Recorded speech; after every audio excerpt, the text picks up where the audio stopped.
This article discusses changes in transfusion utilization as well as clinical outcomes for hospitalized patients following implementation of a comprehensive patient blood management program.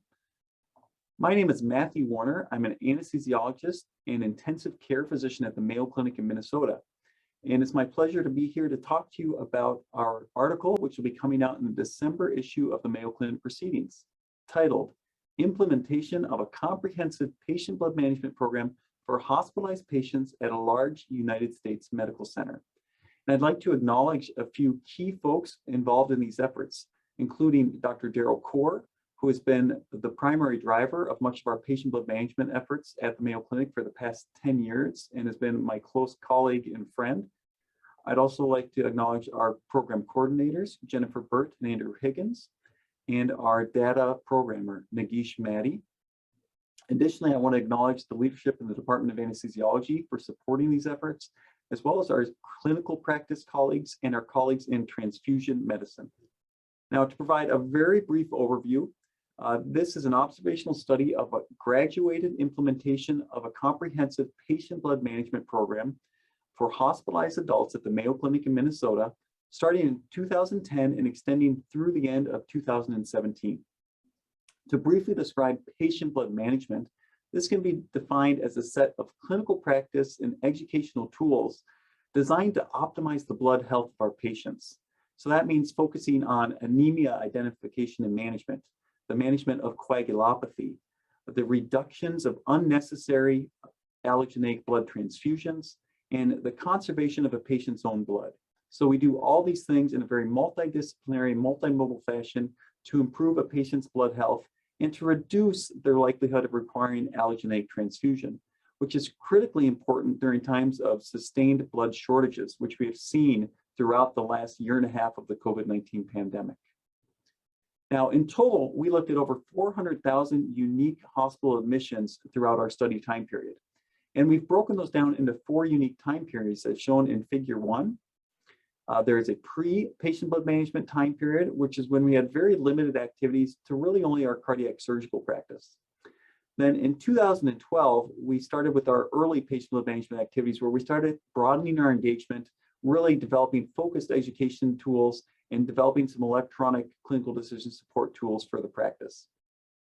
In the year 2014, it's when we really expanded with our enhanced patient blood management activities, where we performed a transfusion standardization project across the institution to define consensus guidelines for transfusion and anticoagulation management. We also had the creation of a robust data infrastructure for transfusion metric reporting back to the clinical practice and broader patient blood management education initiatives. Then the year 2015 through 2017 has really been what we call our sustained patient blood management objectives or time period, where we really have focused patient blood management efforts in some select patient groups. We've enhanced our clinical decision support to providers, and we've had continued patient blood management education initiatives.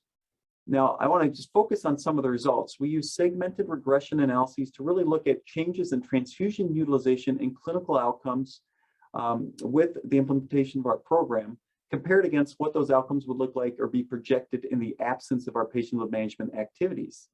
So if you go to figure 2, this shows changes in transfusion utilization over the study time period.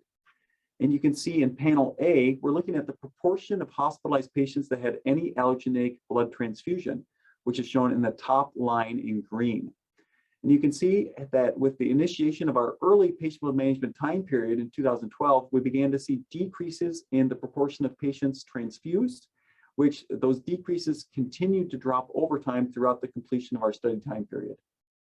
And in panel B, we're looking at the number of units of allogeneic blood transfused normalized per 1,000 hospital admissions. And again, you can see decreases in total allogeneic transfusions throughout the study time period, including decreases in red blood cells, platelet, and plasma components.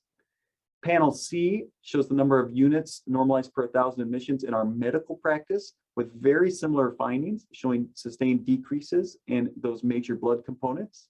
And in panel D, this is for the surgical practice. Again, seeing sustained decreases in allogeneic transfusion reductions across the surgical practice.